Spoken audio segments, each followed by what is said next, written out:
మన ఆచారాలు, సంస్కృతి, సాంప్రదాయాలకు స్వాగతం. అందరూ ఎలా ఉన్నారు? నేనైతే చాలా బాగున్నాను. మీరు ఎలా ఉన్నారో కామెంట్ రూపంలో తెలియజేసేయండి. మరి వీడియో కోసం ఎదురు చూస్తున్నారా? వీడియోలోకి వచ్చేద్దామా? మరి తెలుగు వారందరికీ అతి ముఖ్యమైన పండుగ ఉగాది. ఉగాది మనకు తెలుగు సంవత్సరం. మరి ఈ ఉగాది కోసం ఒక చిన్న కథ తెలుసుకుందామా? మరి ఉగాది రోజున అందరూ ఉగాది పచ్చడి తింటారు. కానీ ఒక చిన్న ప్రశ్న, ఒక గ్రామంలో ఉగాది రోజున పచ్చడి తినని కుటుంబానికి ఏం జరిగిందో తెలుసా? ఆ సంఘటన తర్వాత ఆ గ్రామంలో ప్రతి ఒక్కరూ ఉగాది పచ్చడిని భక్తితో తినడం ప్రారంభించారట.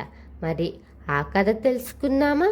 చాలా సంవత్సరాల క్రితం ఆంధ్రప్రదేశ్లో ఒక చిన్న గ్రామం ఉండేదట. ఆ గ్రామంలో రామయ్య అనే రైతు ఉండేవాడు. అతను చాలా కష్టపడే వ్యక్తి, కానీ దేవుడి పట్ల మాత్రం పెద్దగా భక్తి ఉండేది కాదట. ఒక సంవత్సరం ఆ ఊరిలో ఉగాది పండుగ వచ్చింది. గ్రామం మొత్తం ఆనందంగా పండుగకు సిద్ధమైంది. ఇంటి ముందు రంగవల్లులు, తలుపులకు మామిడి తోరణాలు, దేవాలయంలో ప్రత్యేక పూజలు. రామయ్య భార్య కూడా ఉగాది పచ్చడి తయారు చేసింది. కానీ ఆమె రామయ్యను పిలిచి, ఇదిగో పచ్చడి, ముందుగా తిని తర్వాత పనికి వెళ్ళండి అని చెప్పిందట. కానీ రామయ్య నవ్వుతూ అన్నాడు, ఈ పచ్చడి తింటే జీవితం ఏమైనా మారిపోతుందా? ఇవి పాత సాంప్రదాయాలు మాత్రమే అని చెప్పి వెళ్ళిపోయాడు. కానీ ఆ రోజు సాయంత్రం ఒక విచిత్రమైన సంఘటన జరిగిందట. రామయ్య పొలానికి వెళ్ళినప్పుడు అక్కడ ఉన్న పంట మొత్తం ఎండిపోయినట్టు కనిపించింది. అతను చాలా భయపడ్డాడు. తర్వాత ఇంటికి వచ్చి ఆలోచిస్తూ ఉండగా అప్పుడు అతని అమ్మమ్మ ఒక విషయం చెప్పింది. ఉగాది పచ్చడిలో ఉన్న 6 రుచులు మన జీవితంలో వచ్చే 6 అనుభవాలను సూచిస్తాయంట. అవి ఏంటి అంటే తీపి ఆనందం, చెడు బాధ, కారం కోపం, ఉప్పు అనుభవం, మామిడి కొత్త ఆశలు, పులుపు ఆశ్చర్యం.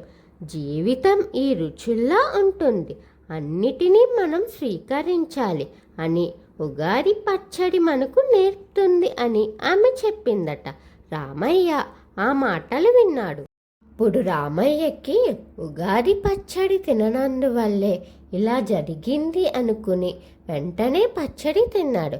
మరుసటి రోజు అతను తిరిగి పొలానికి వెళ్ళాడు. అప్పుడు అతను చూసింది అతనికి ఆశ్చర్యం కలిగించిందట. నిన్న ఎండిపోయినట్టు కనిపించిన పంట మళ్ళీ పచ్చగా మెరిసింది. ఆ రోజు నుండి రామయ్య ఒక విషయం అర్థం చేసుకున్నాడు. ఉగాది కేవలం పండుగ కాదు, ఇది జీవితానికి ఒక పాఠం. ఆ రోజు నుండి ప్రతి సంవత్సరం రామయ్య కుటుంబం ఉగాది పండుగను ఎంతో భక్తితో ఆనందంగా జరుపుకుంది. అందుకే మనకు పెద్దలు చెప్పిన సాంప్రదాయాల్లో ఒక గొప్ప అర్థం దాగి ఉంటుంది. ఉగాది పచ్చడి మనకు చెప్పే సందేశం ఏమిటంటే, జీవితంలో వచ్చే ప్రతి అనుభవాన్ని సమానంగా స్వీకరించాలి. ఒక మంచి కథను తెలుసుకున్నాం కదా ఉగాది కోసం.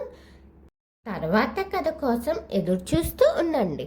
మన ఆచారాలు, సంస్కృతి, సాంప్రదాయాలు వీటి మీద మీకు ఆసక్తిగా ఉంటే నా ఛానల్ని సబ్స్క్రైబ్ చేసి అలాగే పక్కనే ఉన్న బెల్ ఐకాన్ క్లిక్ చేయండి.